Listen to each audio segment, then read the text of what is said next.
Good morning to you all.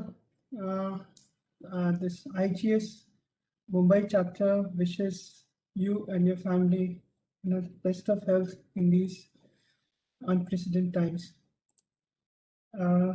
We will start today's webinar. We are very happy to announce today's presenter, Mr. Ravikiran Vaidya. Ravikiran is the principal engineer of Geo Dynamics and has been an instrumental in popularizing the concept of deep foundation testing in India. He has created a deep foundation testing industry, and today his company Geo Dynamics is India's biggest and well-acclaimed company in this field. Pioneering methods like high-stream dynamic testing, integrity testing, sonic logging, etc. for pile foundation has been his contribution for last 2 decades. He has worked. His work has resulted in various sectors at being adopting such methods, and other bodies, including the metro rail, other railways, highways, and various government and other organizations. He has co-introduced bi-directional load testing along with his partner, Dr. Jay Shukla. And also thermal integrity profiling and instrumentation has been his other contribution. He has written various technical papers in this subject. He is an authorized trainer for these technologies, which he will speak about today. He is also the recipient of the Dinesh Mohan Award for Excellence in Professional Practice in 2018-19 by the IGS main body. He is the National Executive Committee member of IGS and on the IRC and BIS subcommittees to form guidelines for pile foundation, and is a member of various professional bodies. His background is structural engineering from MS University of Baroda. So we are proud to have a person who has shifted to geotechnical engineering. And he's also a half marathon runner and a national level table tennis player. So without further ado, I will like to invite Mr. Ravikiran to start his presentation. So we stop sharing first.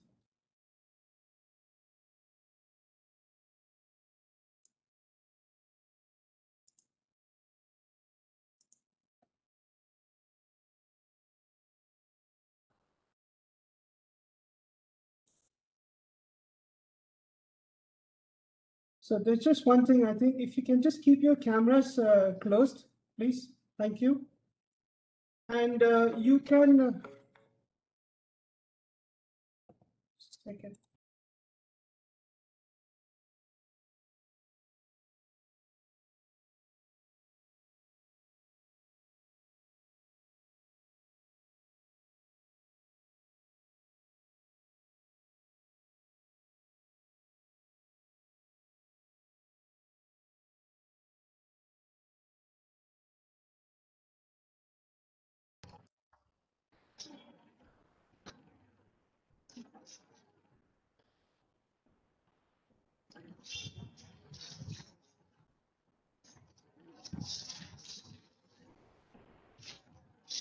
Yeah, good afternoon, everybody. I hope I am audible and clear. Yes, you are audible. So you have to start sharing your screen, please. Yeah, I'll start. So I was just trying to unmute myself. So good afternoon once again, and thanks, Professor Juneja, for the introduction and for giving me the opportunity to present some of the interesting things in new developments or recent developments in deep foundation testing and even in SPT measurements. So thanks also to Professor Dasaka Murthy and the entire IGS Mumbai chapter team for joining in for this presentation. I'm sure it's a very difficult time for everybody, whichever part of the country you are. And I wish all of us remain safe and sound and do our work with all the precautions which are required. So the presentation, let me share the screen.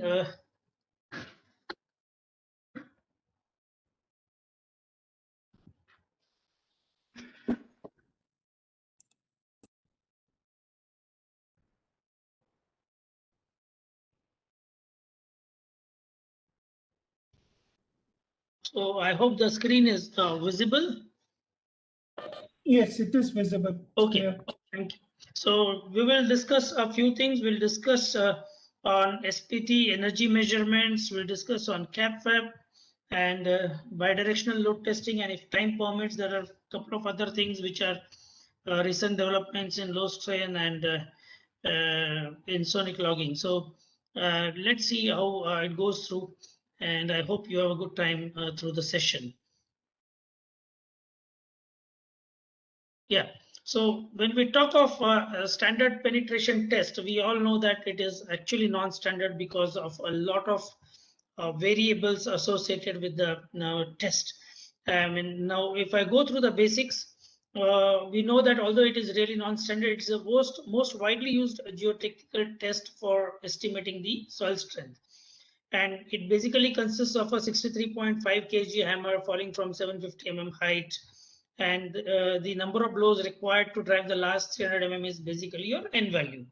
So again, when we talk of SPT hammers, there are a variety of hammers. You have manual hammers falling with a rope and kind of a cat head mechanism. You have semi-automatic hammers, and you have fully automatic hammers. So in a way, not all the hammers would give you the same efficiency and the same output.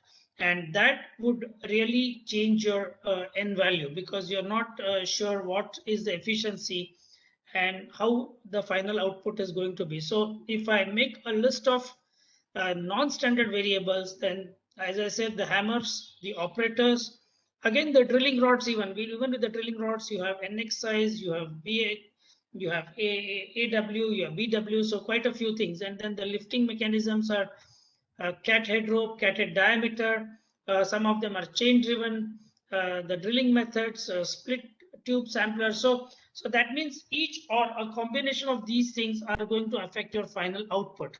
And your efficiency of the rig is going to be anything from 40% to 90%, depending on what type of rig you are going to use and how well maintained it is. So is there a way we could standardize the rigs and come up with a kind of a uniform answer? So that's what the ASTM says, is that most of our formulas are based on N60, which basically indicates that if your hammer efficiency is 60%, and if you can standardize everything to 60% from N measured, then probably all SPTs are in the similar range. And the formula would be N60 is equal to N measured, which is a measured into ETR upon 60. So this would compensate for a widely variable efficiencies from different SPT hammers and even among similar hammers due to different maintenance. Also, the liquefaction potential is estimated from N60, and hence it's critical to measure the actual energy imparted by the SPT hammer. So it's not very difficult, but at the same time, you need to be a bit alert on how to do it. So the method is standardized as per ASTM, as per the Euro code. Both, we still don't have an Indian code. I think some effort has been done in Bangalore by IISc, and they have a measuring tool. We did initial effort way back in 2006 when we said we could probably calibrate we could measure the efficiencies of the SPT hammers.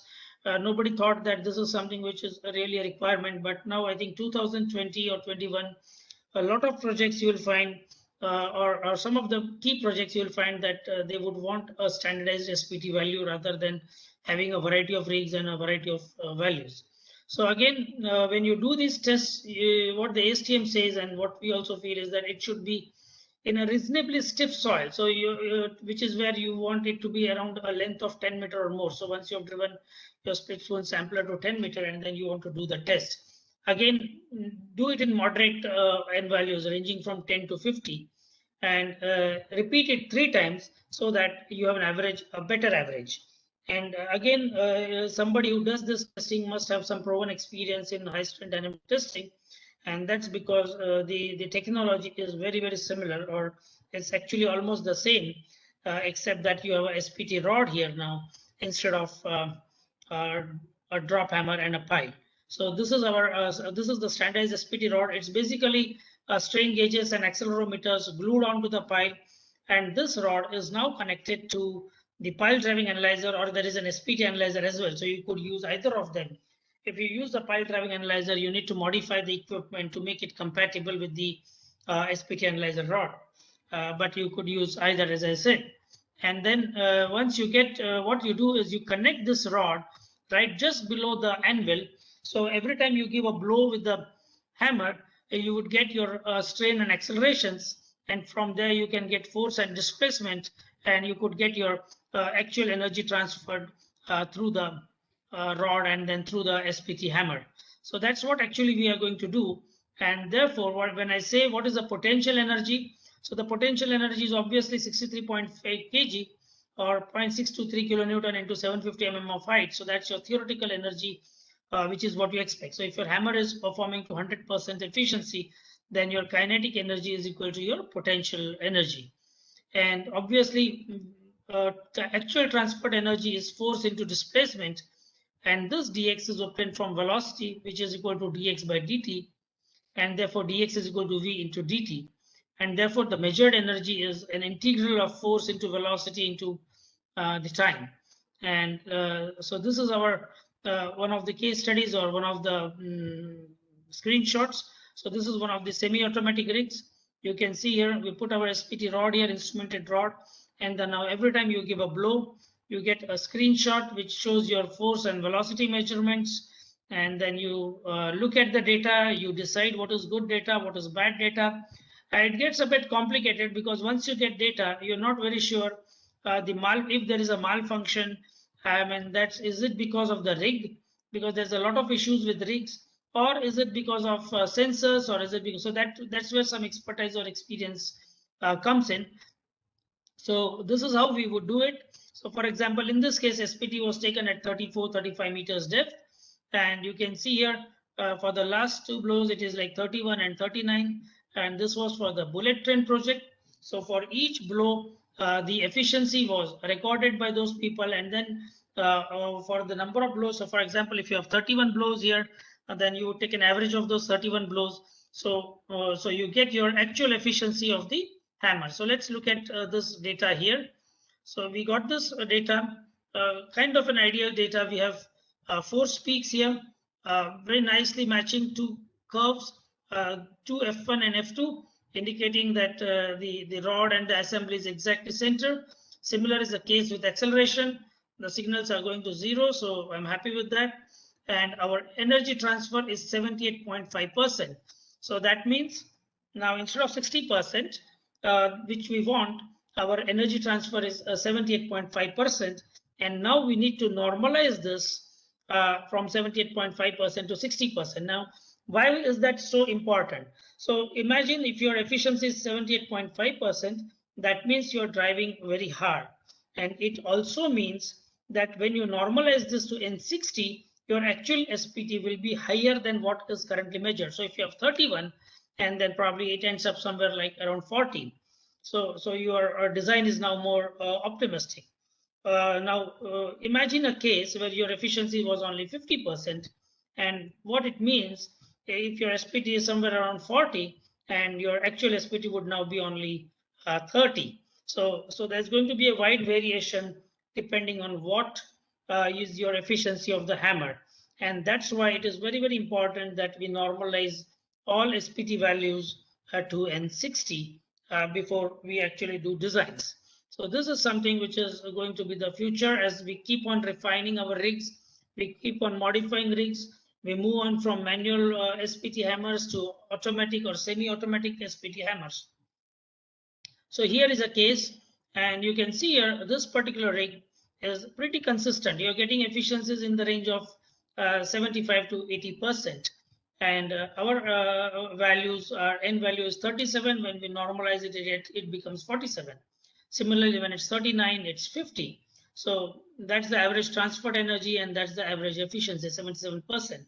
we could do a standard deviation and then work out further on this. So that's typically a case of a good rig, which is very, very consistent when you're driving it. But in this case, if you look at it, then your velocity curve is incorrect, and that was probably due to some improper blow. We checked everything and we found that probably the malfunction is not due to the equipment, but it is because of some improper blow, and which resulted in an efficiency of 100%, which is very, very unlikely. So 1 minute.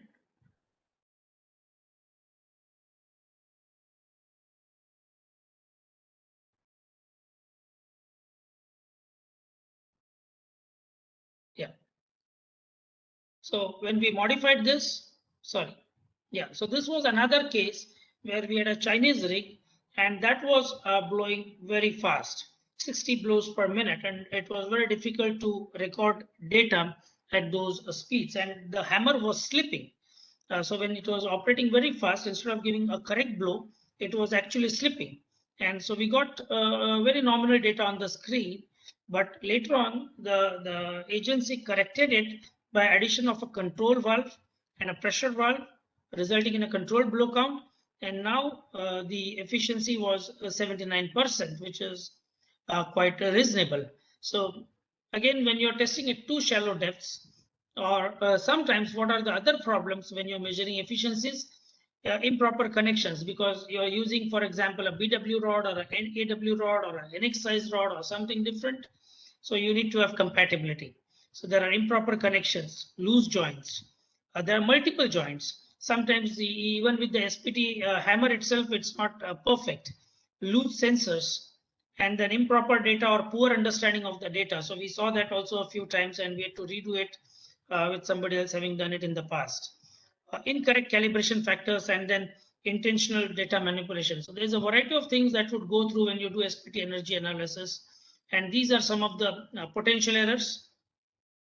Now we look at some of the other case studies. So this was a case where we got 76% with a semi-automatic hammer, and that was quite good. We move on to one more case study. This was a modified semi-automatic hammer, but we had some issues with blow count. If I remember this correctly, let me check. What was the issue? There was some issue with this, with the blow count. I think it was not blowing properly, so we had to redo some of the things. And then this was an issue where, yeah, this was an issue here. If you see the slide, then the hammer was blowing improperly. It was anything from 60% to 99%. So the blows were really erratic. And if you would have used this rig directly and tried to get the SPT, your SPT values would have gone completely wrong. So this rig had to be modified and corrected before it could be used on the project site. And you could see here an efficiency of 91% for a locally modified rig was very, very unusual. So I think the contractor repaired this and corrected it, and then probably we're still in the process of checking the calibrations again. So again, here is a case for a local rig, which was 56%, which is less than 60% is what you want. So you will still need to normalize it to 60%. Normally, if it's less than 60%, you would modify the rig to get it more than 60%, and rather than using a wide scatter, which is what I showed in the previous slide. So SPT rigs and rods are not truly standardized, and hence transferred energy values vary greatly. Energy is important quantity when assessing strength and or also for liquefaction values. Force and velocity measurements can be evaluated and can be done as per ASTM or the Euro code. And use of the PDA or the SPT analyzer is very useful. And you can spot performance problems in the system before you actually start your design. So on large or critical projects, energy testing may verify SPT performance to allow for increased design confidence and economy. So again, expertise required for proper data collection and interpretation. Sometimes we have seen even poorly maintained automatic hammers may not produce acceptable results. So just merely having a fact that an automatic hammer doesn't guarantee anything. And then the frequency of calibrations, it's not defined in the code. However, at this time, we feel it could be every 6 months time, depending on the usage. and hammer shall be recalibrated if you have a considerable change or if you have a lot of maintenance or repairs. So that's what is the current guideline. As we have more data and more information, probably some of these things will get refined, and some of these things we expect should be in the code in the next few years. So that's something we look at it is going to come in the next few years. So this was on SPT, and I think I was told that some of them also wanted to know what is exactly CAPWAP. So and how does it work? So let me look at a few slides on CAPWAP. Well, the CAPWAP is a post-processing software. So once you get force and velocity measurements, as you saw from the SPT also, you would try to compute the capacity of the pile by trying to compute the area between the curve. And in the process, you're changing the damping parameters and you're changing a variety of parameters to obtain the end result. So it requires some dedicated understanding of the subject, and the integrity of the engineer is very important when you do the CAPWAP. And we have been doing this since 1998. So there's a huge amount of data. So again, we go back to our force and velocity measurements. So this red one is our force curve and the blue one is our velocity curve. And obviously this is start of the pile peak and this is end of the pile peak. Now, obviously I see the end here somewhere, and then the area under the force velocity curve is basically your friction. So what we try to do is try to compute the friction and end bearing, and based on your force transferred and your rebound, we try to compute the capacity. So when we talk of CAPWAP, what we have is force measured, we have velocity measured on site. Now we know that force measured is equal to velocity measured into Z, and I can further split it is equal to velocity measured into ZP plus RS, because this ZP or Z, which is the impedance, consists of two components, the absorption by the pile and absorption by the soil. So this is equal to Vm into Zp plus Vm into Rs. And let me continue to assume that the area is uniform. So then Zp is elastic modulus into area divided by speed. So I know Zp for the time being. So I get force computed is equal to velocity measured into Zp, and then I get Fm is equal to Fc plus Vm into Rs. So basically now the only unknown in this equation is Rs. And if we can divide the pile into a series of elements, it's something like this here. So if it's a 20-meter length of pile, let us say if I take 1 meter discretization, then I divide it into 20 elements. And each element I try to compute Rs. So 20 nodes are 20 unknowns and 1 unknown at the end bearing. So in a way, it's actually 21 unknowns. And you keep on doing an iterative analysis till the time there is a good match between Fm and Fc. And obviously, there is some small error left when you do an iterative match. And that error is known as match quality number. So if you have a certain match quality number, you say it's good. So let's look at now. Actually, when you do your CAPWAP, you're not only modeling resistances. So to model resistances, you need J skin and J toe. So when we say JS is skin damping and toe damping, we have skin quakes and toe quakes. And depending on the type of method, you have a case method or you have a Smith skin damping method. They're both related to each other. At what point the friction starts to unload? For rock socketed piles into hard rock, you might have a small gap between toe and the bottom of the pile. And soil plugs, you have radiation damping and pile damping. So there's a variety of parameters actually you model before you come up with a solution. So, and then the other parameters, we assumed area to be uniform. So pile profile, there are cracks in the pile, so we call tension compression cracks, skin and toe unloading, and then assigning resistances and bearing values.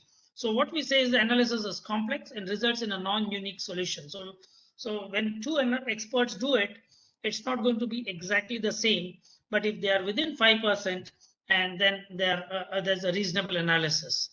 So that's how you do it. You do iterative analysis. So this is your first attempt, and then you keep on changing the parameters based on your soil bore log, based on the waveforms. So for example, if there's a higher resistance, you find separation between the force velocity curves. At low resistances, you'll find that they're closer to each other. That should also be compared with your soil bore logs. Sometimes you have your unit friction values from soil bore logs. You could use them as a reference and keep on doing an iterative analysis till the time you finally reach a good match between your measured and computed forces. So it's an iterative process. You keep on changing a variety of parameters, what I described. And then finally, you get a good match between your measured and computed forces.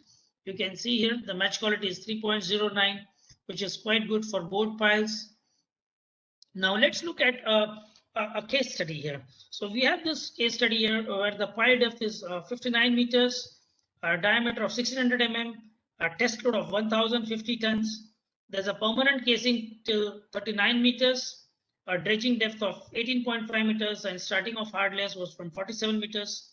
So in fact, in this particular project, we were not the first ones to do it. So there was somebody else who did it, and he had a 15-ton hammer, drop height ranging from 2.5 meters. And why the test was required, because we had the sonic reports, and the sonic showed that the pipes were blocked for the bottom 5 or 6 meters. So typically you are 10 meters into hard stratum, and out of that 5 or 6 meters, there is no information available for a very critical project. So then they said, okay, let's do a dynamic load test and be sure that the pile integrity and the capacity is okay.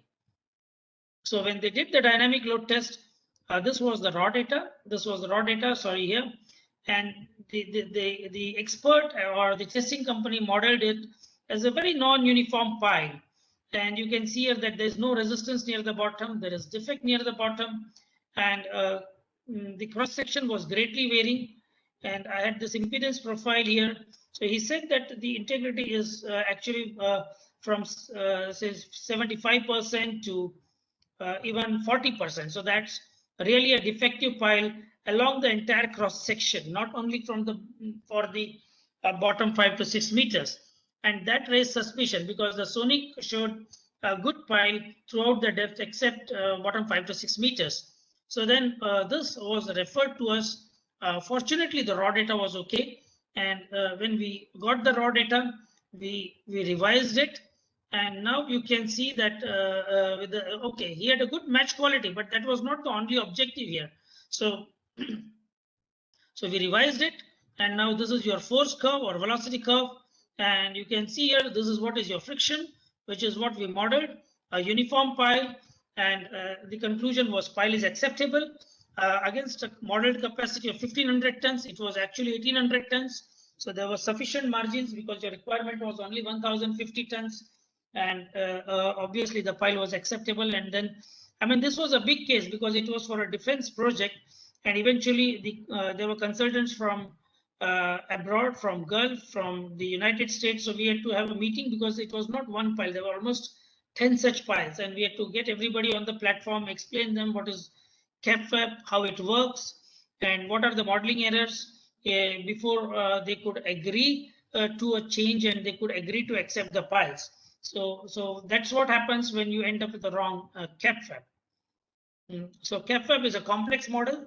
It requires training, understanding of wave mechanics and problems with the pile and hammer issues and of course the soil. Several times we end up acting like a forensic engineer, and important to look at match quality and geotechnical behavior before accepting the output. And normally it should be less than 5, the match quality. Again, when the set per blow is less than 2 mm, skin friction and end bearing distribution at the pile bottom may be approximate. And important that as consultants or as engineers, whenever you get a report, I would suggest kindly review it, spend time on understanding what is a friction distribution, what is a match quality, because we do see a lot of times where people go to the PDF and make changes, so which is unacceptable. So review it thoroughly before you accept it, because it's not straightforward. So I think we have another 20 minutes. Professor Juneja, what would be the time allotted? Yeah, 20 minutes is good. So we total 50. Okay, so what? Yeah, so what I'm going to do is I'm not going to go through this. And yeah, I think one slide here, when there's a lot of software which is reported, and you know, whenever there is a software, there's a lot of doubts on what could be at the bottom, and there's a lot of theories. I think some experts in the past, so Gunpul, and they said that we will tap the piles and we will show that there is a capacity. But this was one picture I could get, and this was at the bottom. Now imagine if you were to drive this pile and trying to argue that this pile, if I drive it, is going to get into fixed and rock socket, and it's going to take the capacity. I think no way. As you drive the pile, there will be tension cracks at the bottom, and the pile bottom will keep on cracking, and probably you will not get your sets. So if you have poor material at the pile bottom, I don't see any solution. I think we did some case studies on that, and there were a couple of things, but due to paucity of time, I don't think I can go into the details of that. But we could work out in some cases, and some cases, probably in a lot of cases, you end up rejecting those files. And there's a recent case at CIDCO where I think entire buildings, the foundations were rejected. So we'll come to this if time permits. Okay. One case was, of course, again, looking at, I mentioned in the introduction that we have a case study for a static load test. So this was a very recent case in Pune for a test load of 2,700 tons. So we had a crown instead of the conventional girders. And you could see here, these are your anchors, which are installed at 15 degrees, 6 meters into free end, and then 9.5 meters into fixed end rock socket. So fixed length of 9.5 meters. And Pune has good rock. So we were good enough to have not very long rock anchors. And we could do this test successfully. And this was the load test curve. So even at 2,700 tons, the total displacement was hardly 3.5 mm, and the crown performed excellently, system performed excellently up to 2,700 tons, and we had some margin, so we tried to overload it up to 3,000 tons later on. People use it. The soil anchors is also one option, but with soil anchors, the capacity of each soil anchor goes down drastically. And that means you need to be much more careful with soil anchors compared to rock anchors. And in future, we will see some case studies on that. So we go to the bidirectional load testing before we close the session. So we have around 15 minutes for bidirectional load testing as well.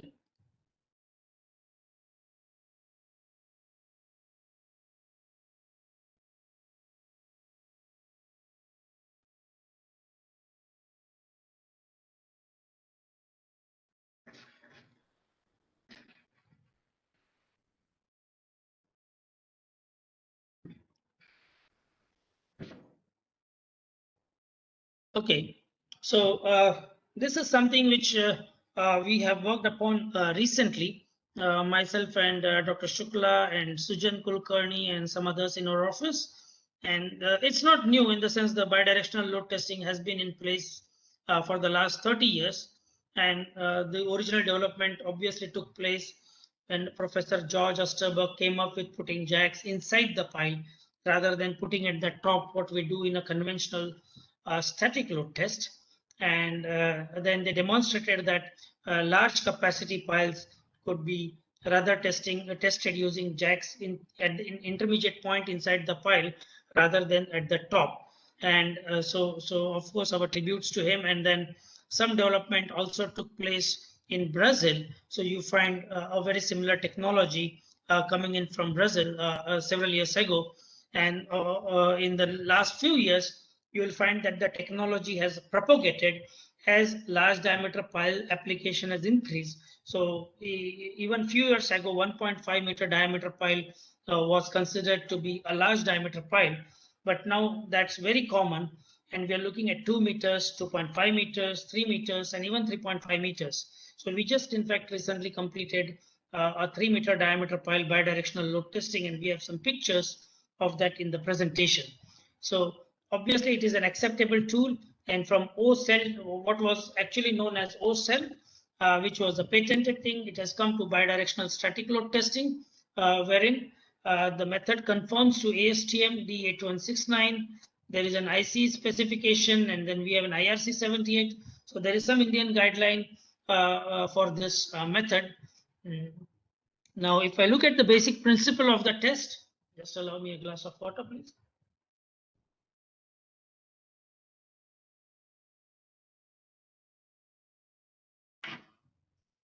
what we do in a conventional load test is this is your pile.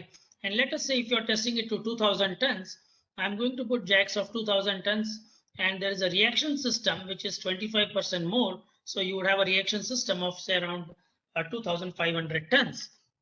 And when you pressurize your jacks, your action goes down and your reaction goes up. So you're transferring 2000 tons load down and a reaction of 2000 tons load in the reaction system.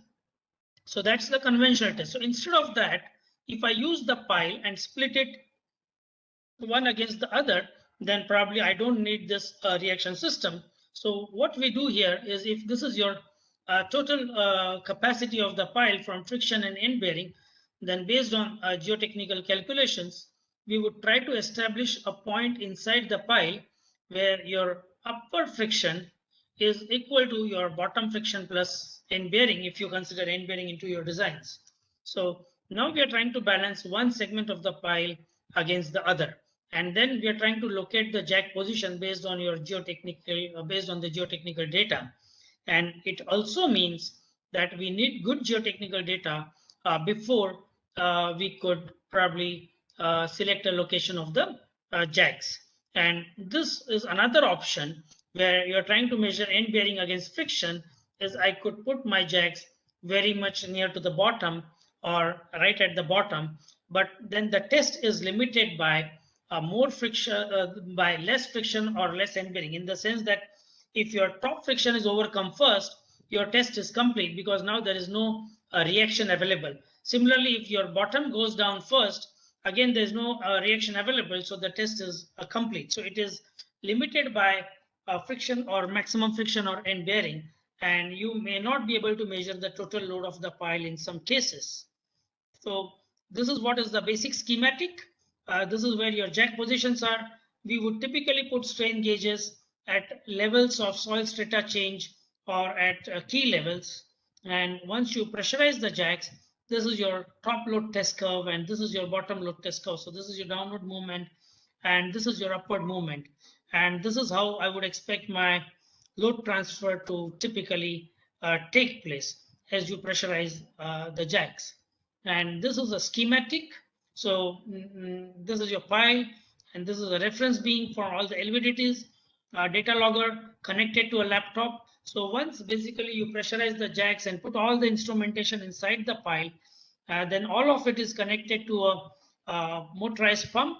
The jacks are connected to a pump and everything else is connected to a data logger unit through a laptop. So practically everything gets automatic and you just keep on increasing the pressure and keep on getting the recordings over a 24-hour period to get your load and displacement curves. So let's look at a case study to understand this further. So this was for Mumbai Trans-Harbour Link. We had the test load was 6,250 tons. The IRC requires you to make provision for 25% extra load. So that was 7,800 tons. So we used 5 jacks of 900 tons and that was like 4,500 tons. 2 times of that is 9,000 tons. So we used a 9,000 tons jack and this was the bottom plate. This is the top plate. This is tremie. These are cutouts for concrete and for hose pipes. So this is your view of the bottom of the plate. And this is, so now you have a top plate and bottom plate welded to each other through the jacks. And now this is the cage is cut into 2 pieces because when you apply the load, you don't want the cage to be connected. Otherwise the load transfer will not take place. So this is your top segment. This is your bottom segment. And this is a complete picture. You can see here, this is a funnel so that the tremie goes exactly through the center. And then these are my hose pipes. These are telltales for displacement measurement of the top plate and bottom plate. And this is a displacement indicator. So now this is ready for being transferred to the marine condition, which was for MTHL. So we lift it. A bit tricky for a 2-meter diameter pile because lifting, you have a huge weight of the jacks here. So you don't want slippage to occur. And instrumentation in the form of strain gauges at various layers of soil. So now it's lifted and there it goes and then it's lowered down the cage. This is a reverse circulation drilling rig. So much more effective for drilling into rocks. You can drill probably 10-15 meters in 2-3 days time, which conventional hydraulic rigs would take a lot of time. So now it's being lowered along with all the instrumentation, with sonic pipes, everything. And once you do the concreting after 28 days or after 85% strength of concrete is achieved, you have a top reference beam. These are the LVDTs which are connected for measurements. These are sonic pipes here to check the integrity before and after the test. These are hose pipes connected to a motorized pump. We use water for pressurizing the jacks, so we don't use oil. We want to become environment friendly so that there is no spillage even if there was a leak. And the loading cycle, it goes as per ASTM. So we loaded it, and I have the results in the future slide, next few slides. But we went to 6,250 tons, and the jacks opened by only 6 mm total. So probably the top opened 2 mm, and the bottom was around I think 4 mm. We'll see the results.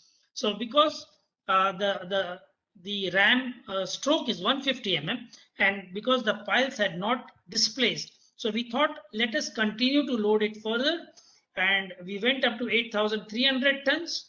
And even at that load, the total opening of the jack was only 12 mm. So that means the design was really conservative. And if somebody wants it, it could have been optimized to reduce the length of the piles. So we loaded it to 325% of the working load to check what additional capacity can be derived from the load test. And this was the bore log. So you can see here there were 2 tests. So we selected the weaker one. These piles were into highly weathered basalt for around 10 meters. In this case was around 20.5 to 25.5 meters, and moderately weathered basalt for another 3 meters. So this was the soil strata. This was the jack location. Originally it was proposed that the jacks will be 5 meters from the bottom. On a design check from our end, so this was 5 meters from the bottom, and we simulated the load test condition. So this was the end bearing behavior, and this was the uplift. And for 8,000 tons, you could see here we were just marginally there. So we said, fine, I mean, if you could push the jacks a little bit lower, then you will get more uplift friction and you have a large end bearing. So the engineer or the consultants agreed to this, and we pushed the jack to 3 meters from the bottom, and that helped us measure additional capacities. So this was our skin friction distribution along the shaft as from the strain gauges, and this is our unit friction values. So you can see that loose layers of soil did not contribute. This was the liner zone, not much contribution. But if I look at highly weathered rock, we got some friction here. Obviously, we still did not measure all the friction, and a large friction in this zone just above and below the jack into the weathered basalt, and then end bearing as well. So this was our plots of unit friction values as we kept on loading them from 0% to 250%. And then this was the top load test curve, and this was the load test curve for above the plate, and this is something which is bottom plate displacement, and we superimposed it with our predicted values, and these were quite reasonable. So now this is a top down, this is a curve for the top plate and the bottom plate, and we need to convert it to a top down curve, something similar to a static load test curve, because in a bidirectional load test you are applying your load from an intermediate point. So your actual load application is right there at the hard stratum level, which is not the case when you start applying load in a conventional load test, because in a conventional load test or for an actual structure, your load is going to be transferred from the top. So we constructed this top load test curve and compared it with the simulated top load test curve, and that was also in very good agreement. So in a way, the test was successful. This was one of the first tests on a 2-meter diameter pile with the bidirectional testing technology indigenously developed in India. And if I look at how do you construct the bidirectional load testing curve, I think that was something which a few people asked us before this presentation. So let's have a sample case study here. This is your top plate. This is your bottom plate. So measured lower side shear and end bearing movement curve. And obviously this is your maximum displacement, and this is where your uplift is going to take place. But let me consider a displacement of 1 mm, for example. So at 1 mm of load, at 1 mm displacement, this is my top load. Now for the same 1 mm displacement, what is my bottom load? So this is my bottom load. So that means the total load at 1 mm displacement is P1 plus P2 here. And similarly, if I go for 2 mm, then it's here and the equivalent curve is here.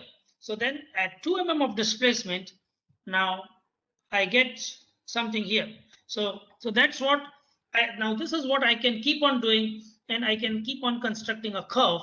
Obviously, if I want a complete load test curve, I would still need to add the elastic compressions to this. So from a rigid body, I would move to an elastic body and I would get my top load displacement curve. And that is how you construct it actually in a real sense. So that's how you actually do a bidirectional load test, and you have a load displacement behavior. Obviously, there is quite a few things that would go inside, and with the limitations of time, it's very difficult to explain everything. But let's understand some of the limitations of the method and the advantages of the method, because we must know each method and its advantages and limitations, because we're not here to, the right method should be selected for a particular job rather than propagating a particular method in advance. So when we do a bidirectional load test, there are several limitations. For example, it's a pre-selected pile, so you can't select the pile later on. Whereas in a static load test, you can select practically any pile after construction.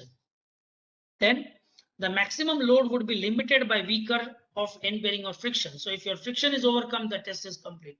If your end bearing is overcome, your test is complete. And as you saw, the test results need interpretation. So it's not direct. Whereas in a static load test, it's direct. Now you're again applying the load from an intermediate point. So the top of the pile is not structurally tested. And the top load test curve must be constructed. It's not automatic. Whereas the advantages, no external reaction system, no anchor piles, little or heavy transportation requirements. So you don't need heavy cranes and girders and all that assembly to put on the top of the pile. So whatever assembly is available for the pile drilling and lowering of the cage is the same which is practically used, except in certain cases where the jacks are very heavy. Because you're splitting the pile into two parts, only half the load is applied above the jack, above the top plate, and half below the bottom plate. So the stresses are only half. And obviously, you cannot imagine doing a 6,000 ton load test with a conventional static load test. So there is significant cost savings as the load increases. And this was a very recent case for a 3-meter diameter pile. So the test load is 7,000 tons. And we went for an extended load test up to 10,300 tons. So imagine the kind of loads that were applied. So this was recently completed, and the results are under compilation, and hopefully we should be able to share them after a few months. So these were some of the pictures for a 3-meter pile that was getting ready for installation. This was another case where, again, what happens if you don't check the integrity of the pile. So fortunately, in this case, we had the sonic scan. So you can see here, there's a sonic report, and this is something which is here probably from the jack location, but we suspected that there is muck at the bottom, or the bottom is not properly cleaned. And we said, fine, if you want, we can continue with this test, but it's very, very unlikely that this test will qualify or reach the anticipated test load. And this is what we got when we did the load test. You can see here, the top plate is hardly moved. It's almost constant. But the bottom plate, you can see here from 200 tons, it has started settling and has pushed down considerably. And at around 800 tons, we already reached 100 mm of displacement, and we had to abandon the test halfway. So the bottom plate displacement was 137 mm, whereas the top plate was only 0.9 mm. So that's something on the bidirectional load testing. Now again, we do lateral load tests. And when we do lateral load tests, most of the times what we measure is only deflection of the pile at the top. But now imagine we have a lot of situations in marine conditions where there is scour, there is dredging. So for example, if you have a scour depth of 15 meters, you are measuring your lateral deflection at the top, but you also want to know what is your deflection at the point where your scour is going to take place. And is there a way to do that? We all know that, but let's look at some of the curves. I'm sorry, this was, before I come to that slide, this was another slide for a 2.5 meter diameter pile, where we think that the pile will not move, but this was a rock socketed pile. So the bottom did not move, but the top came up, and we had a 75 mm displacement of the entire mass of 2.5 meter diameter pile over 50 meter depth. So the jacks performed admirably well, and there's a huge displacement of the top segment of the pile. So for the inclinometers, let us look at this case study. 48 meter depth of pile, 2 meters diameter. Theoretical point of fixity, they said, was 12 meters. So we installed inclinometer casing up to 15 meters, which was agreed upon for a 48 meter length of pile. And what we found was deflections, something like this. So you can see here at each load cycle, I could now compute my deflection along the length of the pile, trying to construct kind of a PY curve. So this was our inclinometer, which was being inserted into the pile. So you could try to construct a PY curve rather than having purely load versus deflection at the top. And that might help you modify or optimize your designs, especially for large diameter piles. So this was another experiment or exercise that we did for one of the project sites. Most of the times we would use strain gauges and try to get friction from strain gauges, and then the balance is end bearing. So again, when you do CAPWAP, you get friction and end bearing, which is again another way of trying to measure, take measurements by putting strain gauges at the top and trying to compute friction and end bearing. So each method has its limitation. Is there something that we could do by putting a load cell at the bottom of the pile and trying to measure true end bearing? And this is what we did for one of the projects. We put end bearing, we put a load cell, a pile tip load cell at the bottom, and we tried to measure the end bearing. This was in sand, and I think we suspected some software at the bottom. Nevertheless, when we applied a load of 1200 tons, our end bearing measure was around 95 tons or 100 tons. We eventually reached 100 tons. So part of it, part of the lower end bearing was attributed to the soft toe, but obviously the experiment was successful in the sense that we could measure what was the load that was transferred from the top of the pile to the bottom of the pile, and what could have been the end bearing for such a large displacement, because you can only have such a large displacement in kind of sand or clay. So with this, this is our team for the 3 meter diameter pile, and I thank you. And I must acknowledge some of our team members, Jai Kumar Shukla, Sujan, and our clients. Some of them, I think Dr. Basarkar and those who are a part of this presentation, and many others who have supported some of the research and development, because whenever we have come up with some new ideas, we have had good clients and contractors who said, fine, let's do that. And that is how the development has taken place in the Indian deep foundation industry over the past few years or the past 2 decades. So thank you very much, and I would be happy to answer some of the questions. So let me look at some of the question answers. If does your ETR assessment indicate that energy measurement should be mandatory before commencing SPT energy efficiency? Should N60? I mean, N60 is the basis of design as per established literature. So that's not something what we propagate, but we know that all values are, all formulas of SPT are standardized to N60. Even the liquefaction potential is standardized to N60. So we want that all SPT hammers are at N60. So what is your SPT at 60% efficiency of the hammer? That's what is the question. And is there a way we could standardize it? So obviously, for all major projects, at least to start with, because we need capabilities within the country. So at least for the major projects to start with, I would say if you have an energy measurement tool, then you're going to refine your designs and be more optimistic with what you present to your construction team. So I think that answers question 1. Please give a few minutes to fill the feedback form. I think Professor Juneja would be doing that.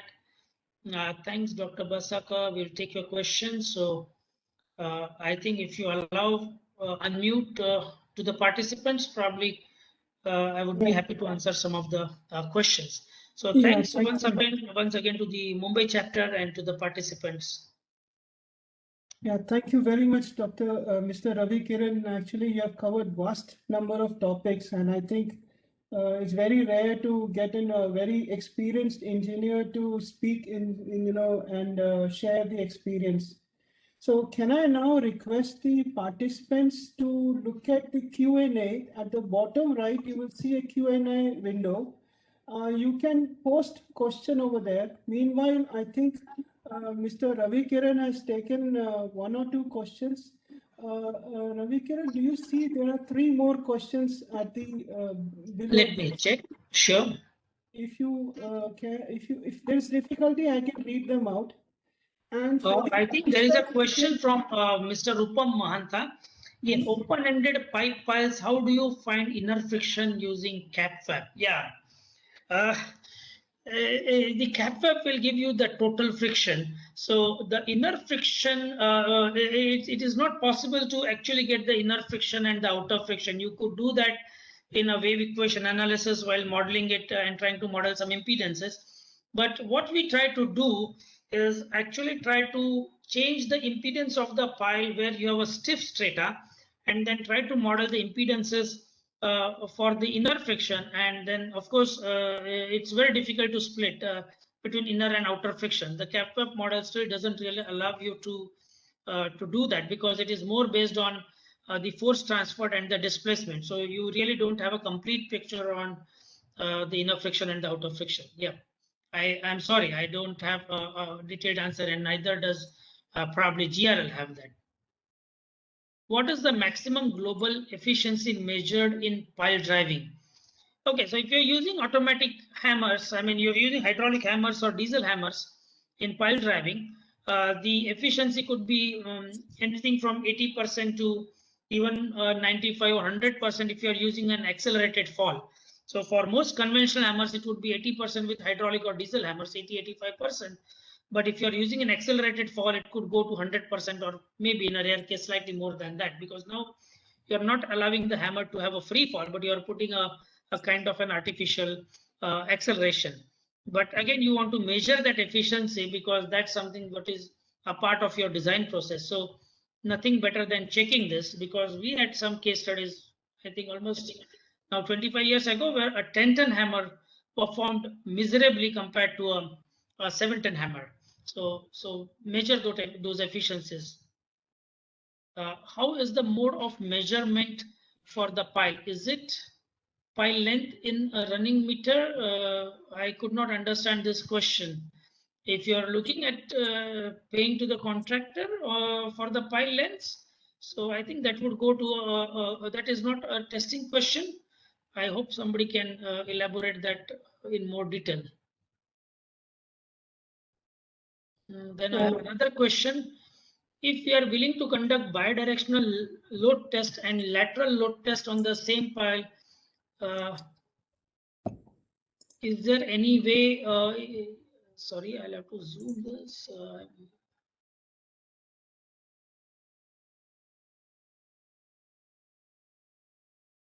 Hello. Yeah, is there any chance of inclinometers getting damaged during? No, I don't see the inclinometers getting damaged, because generally your point of fixity I mean, the location of the jack is going to be much lower in most cases.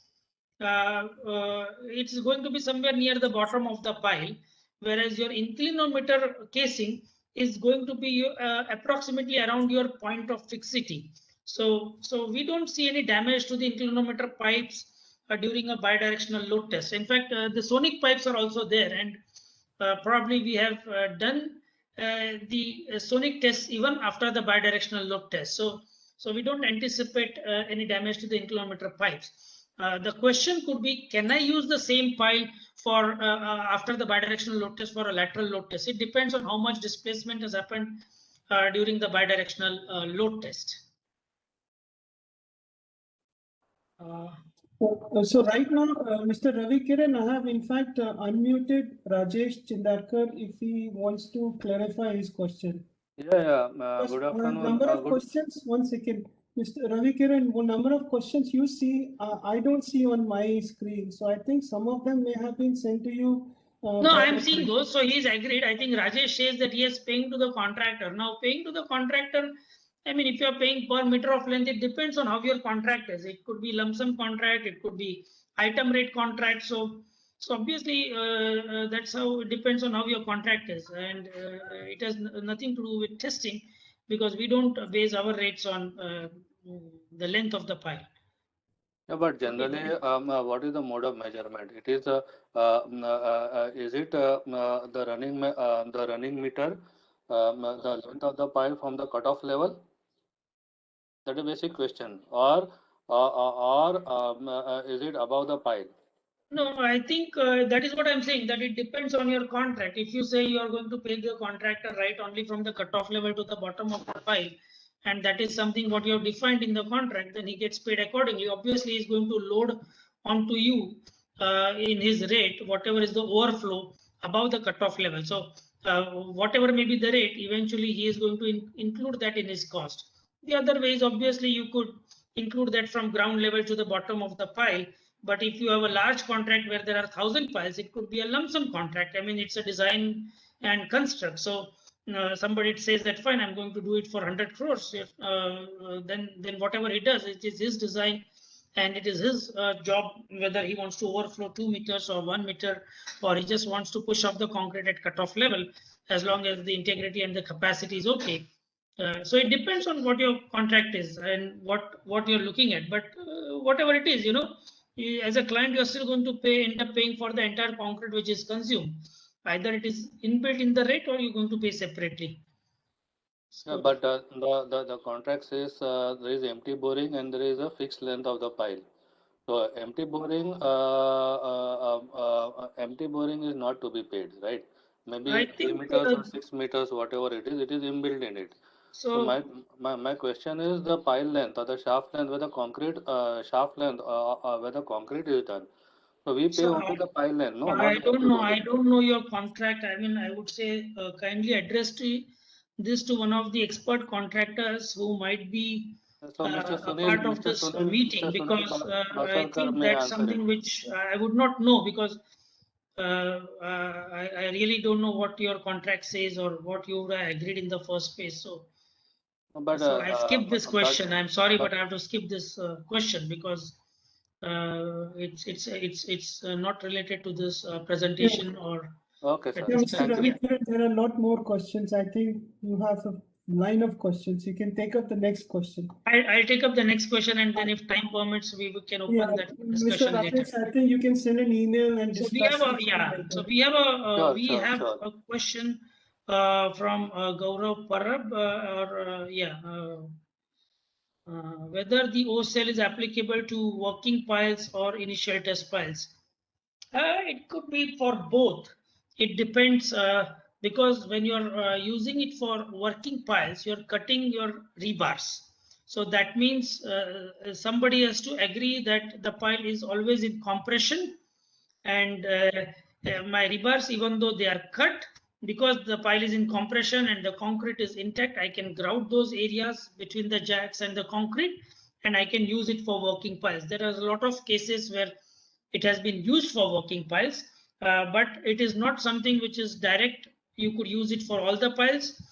For example, if your uplift capacity, it interferes with your uplift capacity calculations and your location of jack is somewhere in between, then it cannot be used for working piles. So I would say it will be on a case-to-case basis and not exactly all the time. Can you briefly explain us about set per blow in HSDPT and how failure is related to it? Okay, so I think the set per blow is basically, it comes, my understanding is in the olden times, what we used to say is if the pile settles 25 mm 10 blows, which is like 2.5 mm per blow, and then it has reached its ultimate capacity. And that's where I think if you look at high strain dynamic load test results, predominantly for driven piles, then they match well with the Davison's criteria of failure. So if you try to compute the failure load from Davison's criteria, and then you come up with the failure load from a dynamic load test, then they are close within 10%. And that is where we say that if the pile has moved 3 mm per blow or 4 mm per blow, then probably it has reached its ultimate load test. But obviously that is a very conservative definition of failure in a certain kind of soil like sands, because in sands you would allow a much larger displacement. But in rock, you do not expect the pile to settle. So I think anything more than 3 or 4 mm per blow for few consecutive blows is as good as failure. So, so I hope that explains on a set per blow in a high strength dynamic load test. I think those are some of the questions. If I'm not able to actually increase the area of the question answer session. So if I think that pretty much answers everything. Yeah. Stop sharing, it will work. If you stop sharing, I think, and maybe on the right. Maybe it's better. I can speak out if you want, because no, I think that's done now. So that's it. So I think there's one question by Nagesha. I think you can take. What is the maximum? So I think I have answered all the question: inclinometers, paying to the contractor, working piles, set per blow. So that was the last question. So I hope I have answered everybody. If there's somebody who still wants a question or an answer, kindly let me know. Yeah, I mean, yes, the participant, in case the question has been missed or you have some burning question, please, you can raise your hand. At the bottom, you can see a reaction where you can raise a hand, or I think somewhere you'll have an icon to raise hand. Then I will unmute you and you can accordingly ask questions. So the first one I see is Murthy. Yeah. Go ahead, please. Yeah, Ravikiran, thank you for your very detailed lecture. Thank you. Yeah, Ravikiran, I have a couple of questions on this. The first case is most of the case studies what you showed, I could see that the top portion of the pile for the bidirectional load cell, it was moving less than the bottom portion of the pile. So, but in general, when you are talking about high capacity rock socketed piles, the bottom portion has very, very high capacity and is not show much deformation compared to the top portion. But that was not the case. What could be? I think I showed that Guwahati slide where the top portion had moved 75 mm, whereas the bottom portion had hardly moved 5 mm, 6 mm.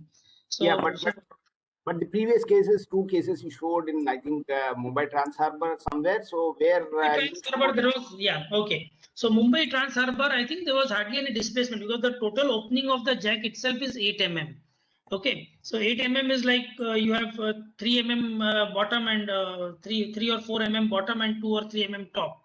So we did not reach failure even at 8,300 tons. So I don't know. There's not much of top displacement and bottom displacement both. Probably one case I showed where the bottom has moved considerably, where there was a soft toe condition. Correct? Yeah, right. Yeah. So three cases I described. Yeah. Yeah. One more thing. What I noted is, do you independently measure the expansion of the cell rather than depending on the top movement and bottom movement?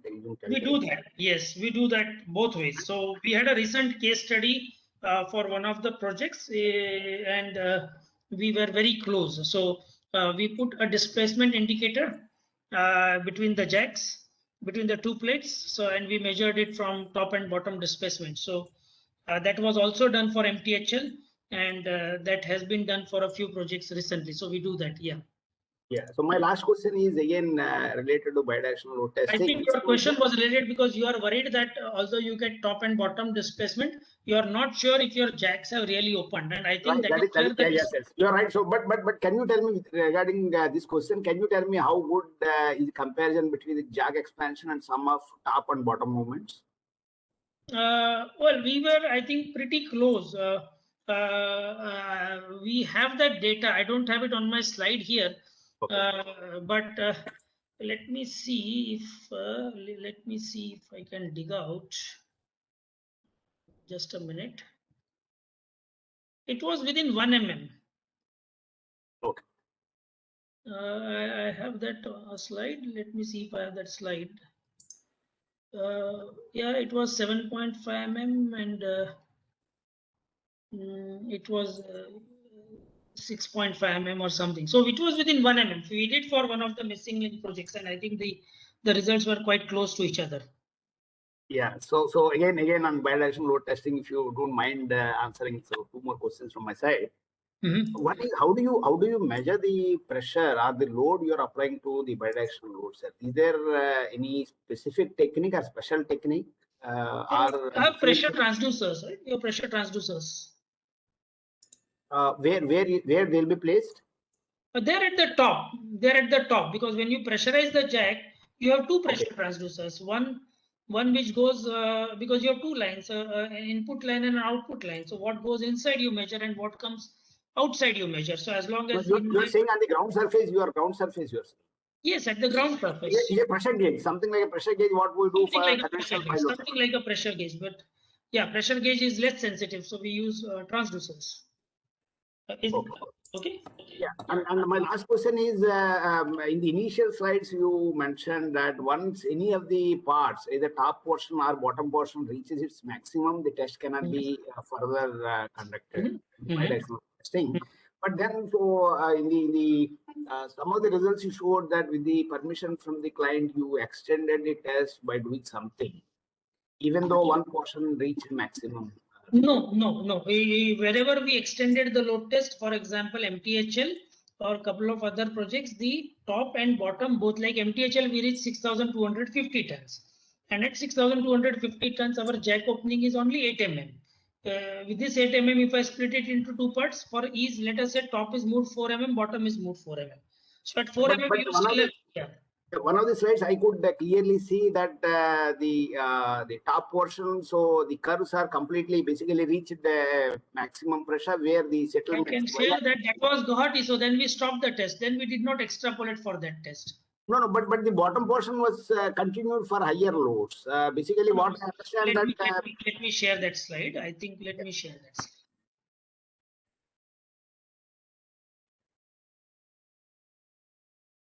Just a minute.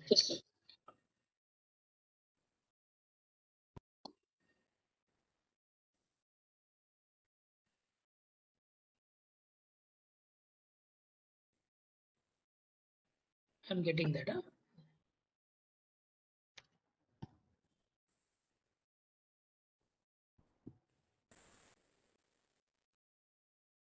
This is the one, correct?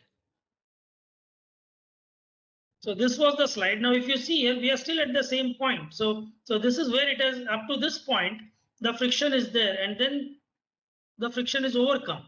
And then we could not continue the load test. So if I look at these 2 points, they're on the same line. So obviously, when we kept on loading, we could get some equilibrium, but the pile kept settling. At some point of time, it was like a free fall. So when we were here and then from here to here, we could get something, but this was a free fall of the top segment. So we did not extrapolate it from here to here. So no, there was no extrapolation.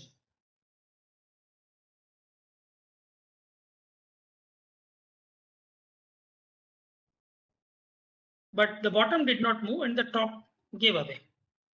But our load test was successful because we were still somewhere in the range of 1800 or 2000 tons. So if I look at it from IS code point of view, then you could use that pile because we were very close to the ultimate load.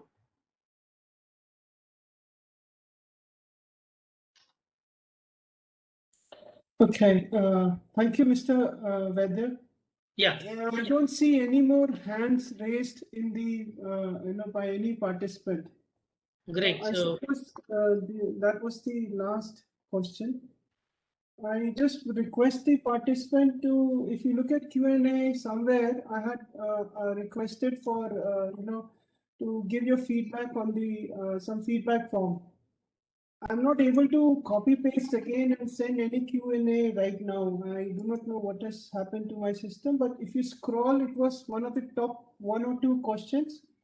I request you to please click on it and just take a minute or 2 and give a feedback on it. Sorry, there is a hand. I'm sorry, Mr. Vaidya, there is a hand. I'll just. Okay. It is by Mr. Rupa Mahanta. Tell me, sir. Hi, Mr. Robi. Thank you for the excellent presentation. And also thanks to Professor Juneja for organizing such a nice session. It was a very high interest to us also because we are dealing with offshore piles. I asked that question of inner skin friction because of one fact I would like to share, that we regularly get monitoring of our offshore piles during driving. Now, what happens actually during driving of large diameter piles, they are driven unplugged in most of the situations unless it goes for fuel. So you agree for that. So what happens? We get the skin friction from CAPWAP analysis, and we also get the bearing. Now, in the long term, when we statically load the pile, it is expected that the pile will be behaving as plugged pile, isn't it? True. So now, when we extrapolate the skin friction, that means it means that we extrapolate the total skin friction, and with that, if we add the end bearing of the full cross section of the pile, so is it that we are just slightly overestimating the long-term pile capacity? That's why I asked that question. Yeah, I know, because when you are doing open-ended steel pipe piles which are unplugged, then when you are doing a dynamic load test and using CAPWAP, obviously you are doing your CAPWAP and dynamic load test immediately after driving or a few days after driving, whereas your static capacity is a long-term capacity where you get your full end bearing and sometimes plug formation, at least partial, because you're doing very large diameter piles. So I doubt you will have a plug formation unless the strata is really hard, because your pile diameters would be 1800 mm, 1900 mm, something of those sort, if I'm not wrong. Yes, exactly. Even more than that. So plug formation generally unlikely, but yes, your static capacity is going to be higher than your dynamic capacity. So the only thing you are, when you do your dynamic load test, you are on the conservative side. That's what I can answer, because there is no direct answer to this, in the sense that can I extrapolate from the dynamic to static? Now that would be based more on your local experience for that particular soil strata. Yeah, that's I'm just having this question because of that. What happens actually in the long term, all offshore piles, which are long piles, get plugged. That's an established thing, because in dynamic pile driving, the soil plug itself has a lot of inertial force which goes upward. So that's why during driving it becomes unplugged in most of the situations. But in static loading, that inertial force is absent. That's why even if the inside skin friction is very less inside the pile, even in long term, say a 100-meter long pile with even 30 kp or 25 kp of shear strength inside, if it is clay, even then the pile is statically expected to be plugged in the long term. Now, what happens if we extrapolate the CAPWAP measured skin friction, that there may be some component of the inner skin friction, isn't it? So we are extrapolating both these parts. However, in the plugged capacity for long term, we must neglect the inside skin friction because we are taking the full end bearing of the pile. So that's where this confusion and gray area exists. There is a gray area. See, there is a gray area in this. So I think they have still not worked on the CAPWAP model, and probably if we could work on that and get something to that. In fact, we asked JRL also, so they also have this similar thing, because CAPWAP does not measure the inside skin friction. It is not possible to guess. That's what I said. Sometimes I can model it as an impedance when you have a plug formation, but that's all I can do. I cannot still get directly the inner and outer friction. Yeah, your piles are mostly solid piles of concrete, so this kind of gray area does not exist in solid piles. No, but because we do a lot of offshore piles, so we have done probably 1400, 1500 mm unplugged piles, or I think probably even 1800 mm we did in Somaliland. So then these issues were there. So not many, but yes, something we did. Yeah. So I cannot explain many things now because time is very short, but we got a very feedback from Geraldine in one of the recent cases. I would share with you later on. Sure. One small question, very interesting. Because in offshore pile code, the maximum skin friction mobilization takes place at a pile soil movement of 1% of the pile diameter. That is what is the current recommendation. Many authors and experts, researchers differ with that. They say that it may be hardly 0.1 inch, that means 2.5 mm or so. What is your experience? Because you have done so many monitoring of piles, the development of skin friction and end bearing. At what particular soil pile displacement do you observe that the maximum skin friction is mobilized in piles? That will be very interesting to know. I think typically around 5 mm. If you're doing a dynamic load test, you're in 5 mm even with static load test. So, for example, we did 2 projects. One was in Mauritania and one was Nuclear Power Corporation. And see, again, all these issues will come in sand, correct? When you're saying this question, it is in sand. No, in clay also, it will come. In clay also, okay, sand or clay, I'll put it, So, obviously, at some displacement, your friction is overcome. But your end bearing can keep on increasing as you keep on displacing the pile in sand. So even D by 10 also, let us say at 1200 mm diameter pile, if you are going 120 mm, you will get a certain end bearing. But that is not the final end bearing, because as you keep on pushing the pile, at every load, some equilibrium will be established and you will get keep on getting some end bearing. But the friction by and large will remain similar beyond, I think, around 5 mm of movement of the pile. So, of course, in some cases it could go to 7 or 8 mm, but by and large, it could be anything between 2.5 mm and 5 to 7 mm. I think that's what generally we see. Yeah, regarding this equalization, that means in the skin friction part, if you push more, then it is coming to equilibrium. As per the offshore codes, actually, it is governed by the PZ curves. So PZ curves for clay gives that after peak, the post-peak degradation will be 10% to 30%. But in sand, it is going to equilibrium after peak. That means it will become a horizontal. With strain, it will not increase any further resistance of the, Okay, that's a large topic, because when you talk of PZ curves and then in clay, then again you're looking at what time you're testing and type of clay and consolidation effects and so many things. So, but pile driving model, and while testing is again different. Quake model does not take into account that. Quake model is the direct straight line and then elastic to plastic, isn't it? Correct. Okay, so I think. Thank you. Nice discussion. Yeah, thank you. Yeah, Mr. Manta, sorry, I think we did some centrifuge test long time back on this plug pile.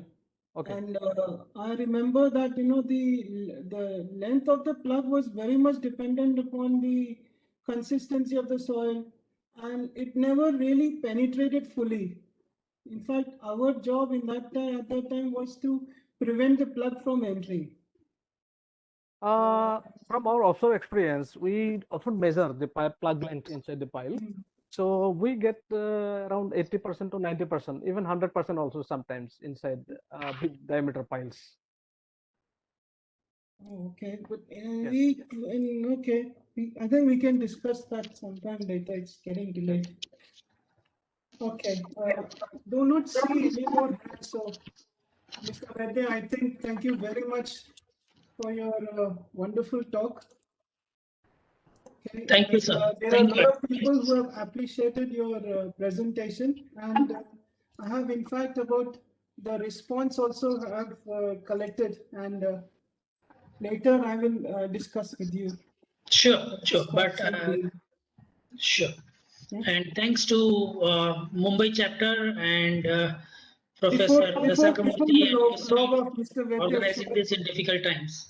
Thank you. Before you log off, there is one last task which we do. Please, can I request everyone to open up their camera, because I think Professor Murthy already knows this. He's combing his hair with his hand. So I'm also going to open up my camera. Please, I request everyone to comb their hair and and open up the camera.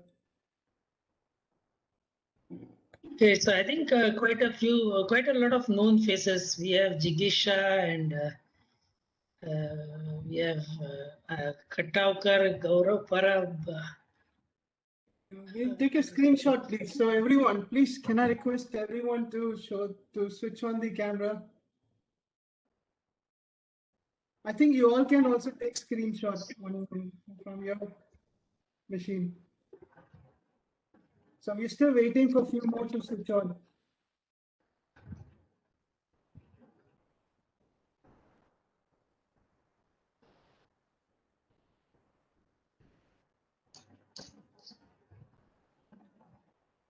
Great. So that's a nice way of doing it.